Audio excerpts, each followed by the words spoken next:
Welcome to Sweet Life Beat Life. We hope this video helps. You start by joining Trade Hangout and equipping the items you plan to trade.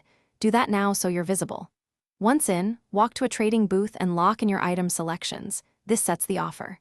Make sure your target list is handy and you know rough values. That helps you react fast. If you haven't, enable trades in settings so offers go through. Speak clearly in chat with a one-line pitch to attract interested traders.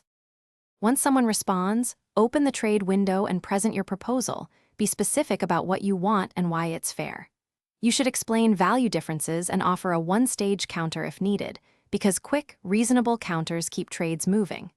If they hesitate, point out item attributes or rarity to justify your price. That prevents confusion. Make sure to pause 10 to 20 seconds between changes so both sides can review. Stay polite, and you'll reach agreement faster.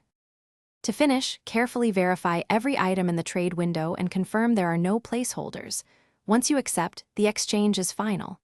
If something goes wrong, items missing or server lag, cancel, relog, and relist the same offer. You can politely message the other player to retry. If you suspect a scam, take screenshots and report immediately through Roblox. Make sure you never accept trades asking for off-platform payments. Sticking to these final checks keeps your inventory. Thanks for watching. Consider subscribing if we helped you.